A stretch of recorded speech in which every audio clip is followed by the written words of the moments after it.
Olá, Neperfectors! Bem-vindos ao segundo vídeo aqui do canal. Na obra Estádio... Estádio de Sítio 2. Não perca!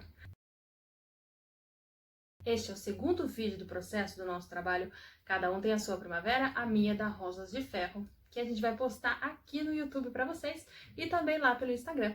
Então já se inscreve no canal, deixa seu like, ativa as notificações pra você não perder nada, interage com a gente lá pelo Instagram também, a gente tá esperando por todos vocês. Albert Camus nasceu em Mondovì, na Argélia, em 7 de novembro de 1913. Faleceu em Villeblevin, em 4 de janeiro de 1960, vítima de um acidente de automóvel. Ele foi escritor, ele foi filósofo, ele foi romancista, ele foi dramaturgo, jornalista, ensaísta e ele era franco-argelino. Ele também atuou como jornalista militante envolvido na resistência francesa. Resistência francesa, chamada na França de La Résistance, designa o conjunto de movimentos e redes que, durante a Segunda Guerra Mundial, prosseguiu luta contra o eixo e seus delegados colaboracionistas desde o armistício de 22 de junho de 1940 até a liberação em 1944. Seus membros eram conhecidos como Le Partisan. Já ouviu essa musiquinha? É a música da resistência na Itália. Mesma coisa. Que se situavam próximos das correntes libertárias durante as batalhas morais no período pós-guerra. As obras de Camus incluem peças de teatro, novelas, notícias, filmes, poemas e ensaios, onde ele desenvolveu um humanismo baseado na consciência do absurdo da condição humana e na revolta como resposta a esses absurdos. Para Camus, essa revolta leva à ação e fornece sentido ao mundo e à existência. Nasce aqui, então, a estranha alegria que nos ajuda a viver e a morrer. Camus recebeu o Prêmio Nobel de Literatura em 1957. Então Camus vive e trabalha à margem de outras correntes filosóficas que estão acontecendo na Europa no mesmo período. No entanto, ele, como uma testemunha de seu tempo, ele rejeita e se opõe a qualquer tipo de filiação ideológica. Luta, inclusive, de maneira bastante enérgica contra essas ideologias e, como ele diz, abstrações que, segundo ele, deturpavam a natureza humana. Quando você entra em contato com suas obras, você consegue perceber que ele se opõe bastante ao existencialismo da época, ao marxismo e a grandes filósofos como Jean-Paul Sartre, por exemplo. Camus incorporou uma das mais elevadas consciências morais do século XX. A sua crítica ao totalitarismo soviético lhe rendeu diversas retaliações e culminou na desavença intelectual com o seu antigo colega Sartre. Em Camus, nós reencontramos a revolta que deverá permanecer viva, para irmos contra qualquer tipo de injustiça ou processo de desumanização, que a gente pode ver até nessa passagem, uma famosa passagem do texto A Peste, que é assim: acordar, Bonde, 4 horas no escritório ou na fábrica, almoço, bonde, 4 horas de trabalho, jantar, sono. e segunda, terça, quarta, quinta, sexta e sábado no mesmo ritmo. A revolta em Camus é uma inserção consciente no mundo.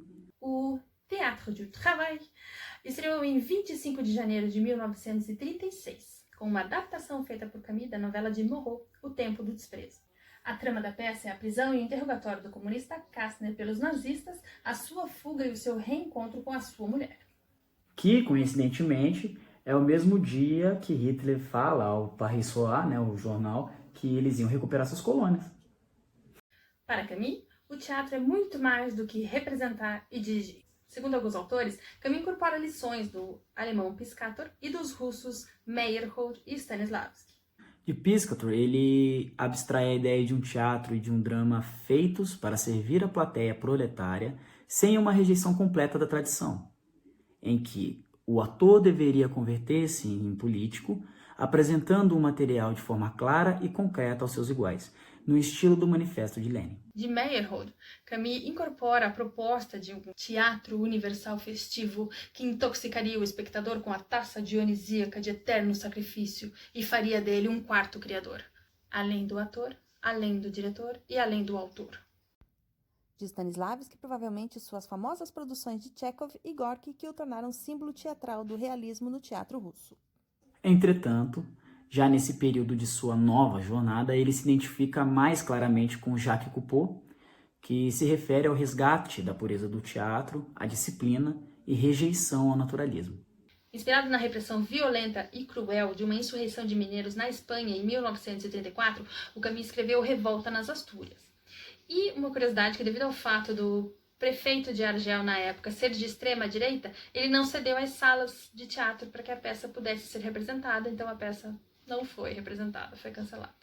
Simultaneamente ao teatro, e apesar do seu engajamento não ortodoxo ao Partido Comunista Francês, Camus proferia conferências e participava de reuniões de estudo, até que os dois vieram perturbar o vínculo de Camus com o Partido Comunista Francês. Primeiro, a publicação de Retouche à mon retour de URSS, de 1937, de André Gide, um escritor que era referência para a juventude de esquerda. Nesse livro, que deixou Camus extremamente abalado, ele descrevia uma Rússia que não correspondia ao que era retratado e aplaudido nos filmes do Cine Travail.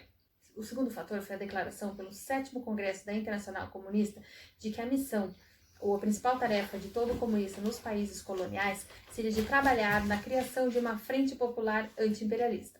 Eles acreditavam que, bloqueando o nazismo e o fascismo, o proletariado argeliano se libertaria. Ou seja, a luta pela Argélia seria protelada. Alguns membros partidários dessa linha anticolonialista não aceitaram essa decisão e foram expulsos. Esses antigos membros formaram o Partido Popular Argeliano, o PPA. O PPA clamava por um parlamento argeliano e recusava o afrancesamento. As objeções do Camus ao Partido Comunista começaram a transparecer ao concordar com algumas ideias do Partido Popular Argeliano. Os seus companheiros não gostam, chegam a advertir ele, chegam a falar que ele está entrando no declive do desviacionismo, mas ele não muda de ideia sobre o apoio devido aos nativos. Ele, inclusive, chega a defender muçulmanos em células intelectuais, grandes grupos de estudo, e nós encontramos uma frase que ele fala assim, inclusive: a cultura não vive onde morre a dignidade. Uma civilização não pode prosperar sob leis que a esmagam. Não podemos falar de cultura num país em que 900 mil habitantes são privados de escola e de civilização. Camus, obviamente, depois disso é acusado pelo partido, Ele se recusa a pedir desculpa e acaba sendo expulso. O fato do Camus se desvincular do partido não significou necessariamente o fim do seu envolvimento político, mas inevitavelmente trouxe o fim do Théâtre du Travail. Em 1937, o Camus realiza a sua segunda viagem à Europa, enquanto a Casa da Cultura na Argélia morria aos poucos. Ao regressar, ele constata o fracasso do teatro de propaganda e nessa época ele decide fundar um teatro independente. Assim nasce o Théâtre de l'Équipe. Para escolher o nome desse grupo, o Camus se inspirou na ideia de Jacques Coupeau, que pretendia instruir uma equipe de atores voltada para a renovação do teatro. Para esse teatro, o Camus define um ideal, ele chega até a escrever um manifesto. Esse manifesto ele diz assim: o teatro é uma arte de carne que dá aos corpos vibrantes a tarefa de traduzir suas lições. Uma arte ao mesmo tempo rude e sutil, uma integração excepcional dos movimentos, da voz e da iluminação. De um lado está naturalmente a serviço dos grandes sentimentos simples e ardentes em torno dos quais gira o destino do homem, e apenas isso. Amor, desejo, ambição, religião. Por outro, satisfaz a necessidade de construção, que é natural no artista. Esta oposição faz o teatro e o torna próprio a servir a vida e a tocar os homens.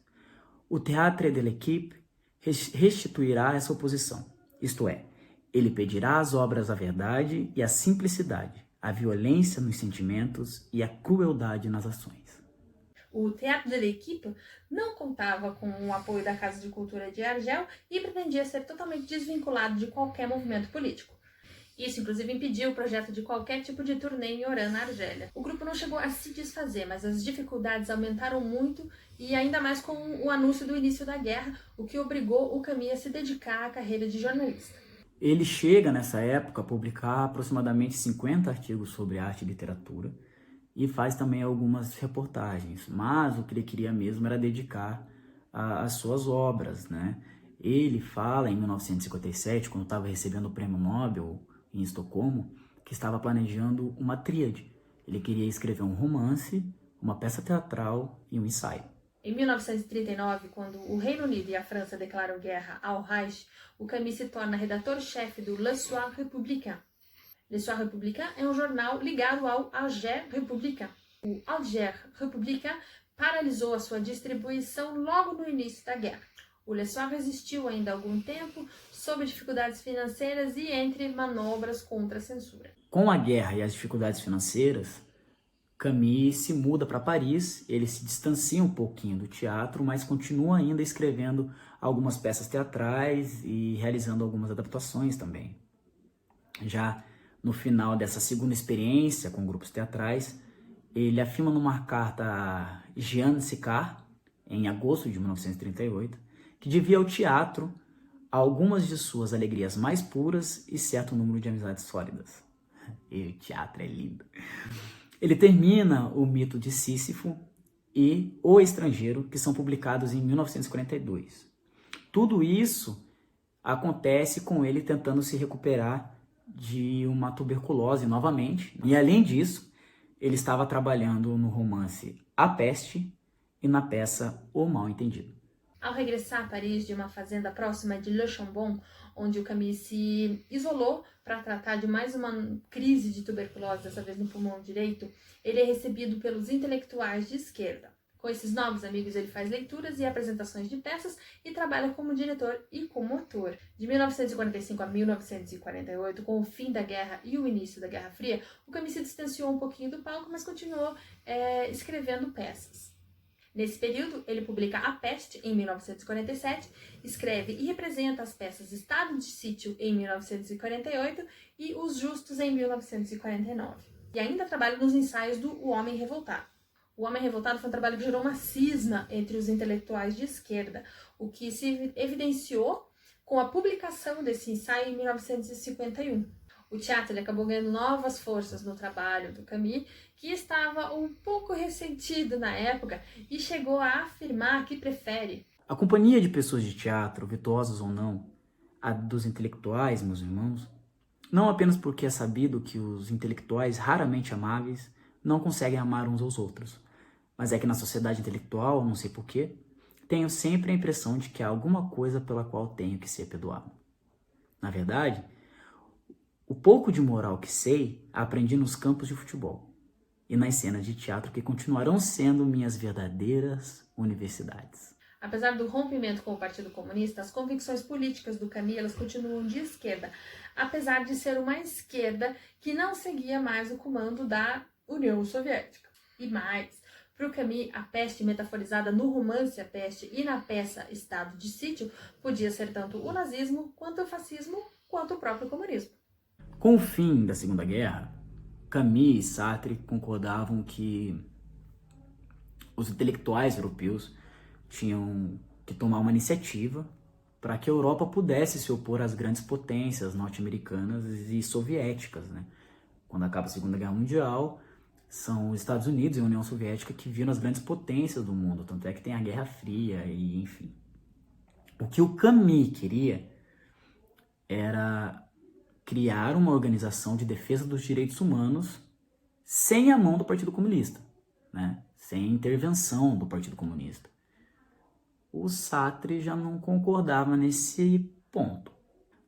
Porque o cara era comunista, né, velho? Até então, Camus e Sartre se comportavam como se as diferenças políticas não devessem interferir na amizade.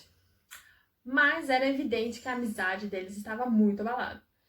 A própria Simone de Beauvoir, que tinha sido uma admiradora do Camus, passou a achá-lo um pouquinho insuportável e muito anticomunista. Enquanto Camus apenas defendia suas ideias nos antigos cafés parisienses e publicava suas ideias também nos artigos do jornal O Combat, as pessoas suportavam ele. Porém, ele concretizou as suas ideias quando ele publicou O Homem Revoltado em 1951. E a partir daí as pessoas começaram a considerá-lo insuportável de verdade. O que ele fez foi uma afronta, realmente uma afronta. O lançamento do Homem Revoltado rendeu ao Camus um verdadeiro linchamento promovido pelos intelectuais de esquerda encabeçados pelo Sartre. Através de uma entrevista para a televisão em 1958, na qual ele define o teatro como o lugar da verdade, nós podemos entender verdadeiramente o significado e o motivo pelo qual essa repercussão do homem revoltado foi tão negativa. O principal aspecto do pensamento camisiano, ele parte de Kant e é contrário a Hegel e os demais existencialistas em geral. O pensamento camisiano ele se fundamenta no absurdo que deverá ser superado pela revolta. Ele não deve ser abolido, ele deve ser simplesmente superado através da revolta.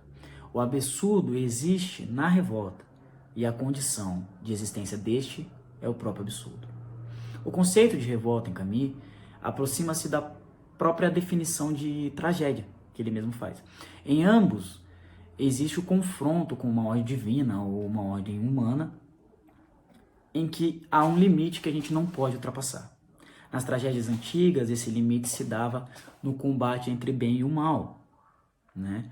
Ambas as forças são legítimas, ambas são dotadas de razão.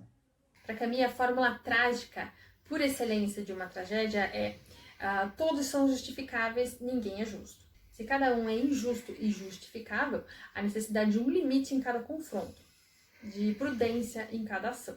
Esse seria o principal ensinamento das tragédias antigas, que você também vê nas tragédias camusianas. O Camus acreditava que depois da reforma de Jacques Coupeau, que retira o teatro daqueles comerciantes de cena, favoreceria o surgimento de grandes escritores e de grandes obras de teatro, e verdadeiramente as grandes tragédias seriam possíveis. Na França e fora dela também, surgiu um movimento de ideias e reflexões sobre o teatro, que se instalaram as dimensões trágicas como centro das preocupações.